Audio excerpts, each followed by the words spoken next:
안녕하십니까. 농부 놀이터입니다. 이제 장마철이 이제 시작됐습니다.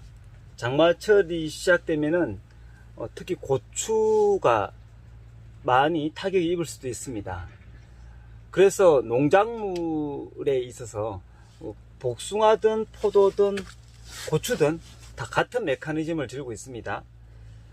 고추는 탄저와 같은 역병이 같은 그런 균들이 문제이기도 하죠.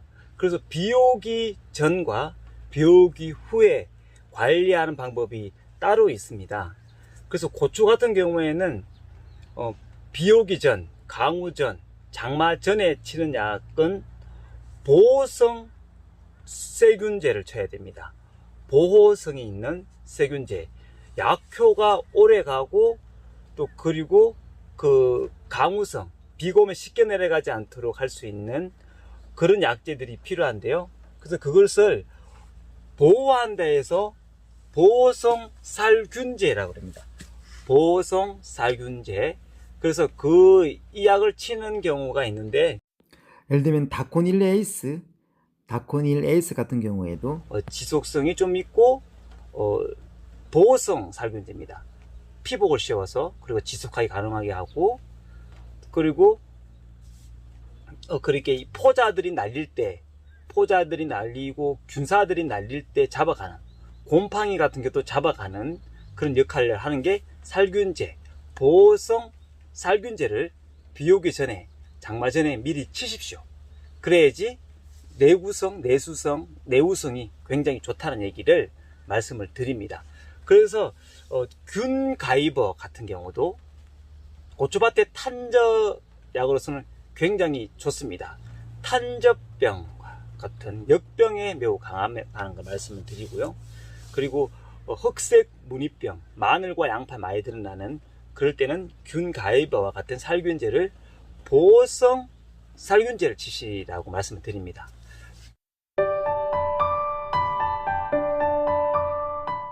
비가 오고 난 뒤에, 장마가 오고 난 뒤에는 바로 약을 쳐야 되는데요. 그때는 이제는 침투성 살균제를 치셔야 합니다. 왜냐하면 이미 살균 또는 균들이 퍼져 있기 때문에, 여러 개 퍼져 있기 때문에 이제 깊숙이 고추라든지 과실 열매에 침투를 해서 잡아가야 됩니다. 곰팡이균이라든지 세균을. 그래서 침투성 살균제를 치셔야 된다는 것을 말씀을 드리는 거예요. 그래서 장마 전과 장마 후에 살균제는 다르게 전략적으로 치시라는 겁니다. 장마 전, 장마 후 전략적으로 살균제는 보호성 살균제, 그리고 다음에 비가 지나가고 장마가 지나가고 난 뒤에는 침투성 살균제를 치셔야 된다는 겁니다. 그리고 고추밭이 물이 잠겨버렸어요. 비가 많이 잠겨버렸으면은, 비가 그치고 장마가 끝난 뒤에는 살릴 방법은 이 시커먼 비닐이라든지 하얀 비닐 안에 물들이 계속 머금고 있어서, 그리고 이파리에서는 이미 진흙탕이 있어서 문제가 생기는데요. 그럴 때는 빨리 그 약으로 칠 약줄로 해서 이렇게 잎을 깨끗이 이렇게 뿌려서 깨끗이 세척을 해주셔야 돼요. 세척을 다 해주시고 한 뒤에, 그 다음 말리고 난 뒤에는 비닐을 다 걷으셔야 돼요. 비닐을 다 찢어버리시든지. 그래서 땅에 햇빛으로 해서 소독이 돼야 됩니다. 햇빛 소독이 굉장히 중요하기 때문입니다. 그리고 그름을 냈을 때에 그름이 부족하지 않은 그름이 나왔을 경우, 띄우지 않은, 숙성이 되지 않은 그름이 있을 때는 뿌리를 통해서, 이 물로 통해서 역병들이 번집니다.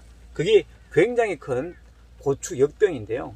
하나 있으면 전멸돼 버리는 게 고추 역병입니다. 그럴 때에는 깨끗이 세척을 하고, 또 비닐도 찢어서 햇빛을 소독을 해서 노출시켜 버리세요. 그리고 직접적인 관주를 해 주셔야 되고, 더군다나 저처럼 이렇게 고추밭에 보시면은 저는 부직포를 다 깔았잖아요. 부직포를.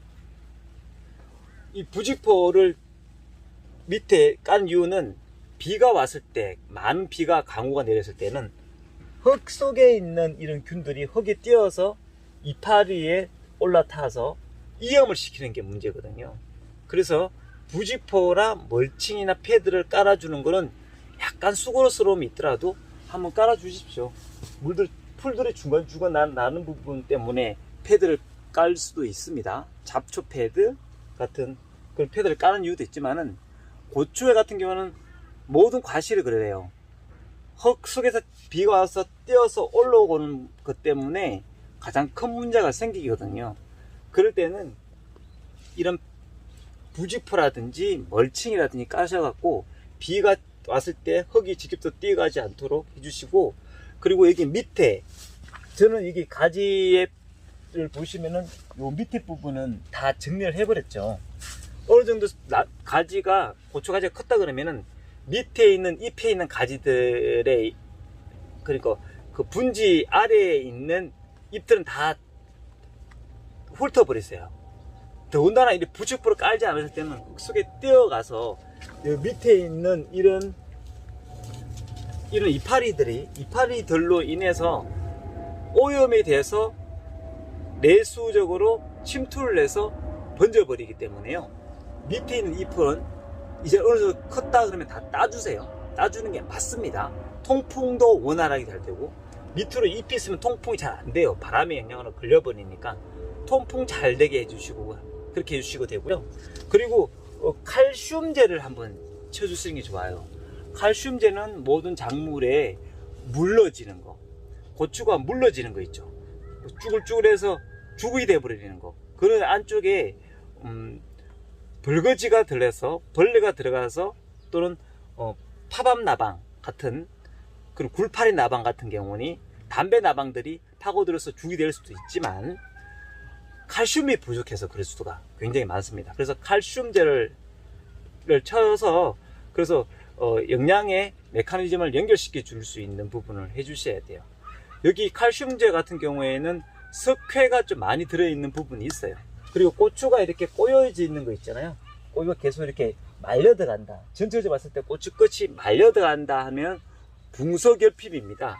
그래서 붕소결핍에 맞는 약을 치셔야 되는데, 붕소와 몰리브덴은 메커니즘을, 호르몬 조절을 할 수 있는 부분이 몰리브덴이니까 미량 요소가 필요한 붕소와 몰리브덴에 있는 것을, 미량 요소를 또 연면 시비를 해주시면 됩니다. 최대한 장마 전에는 약을 쳐주시고요.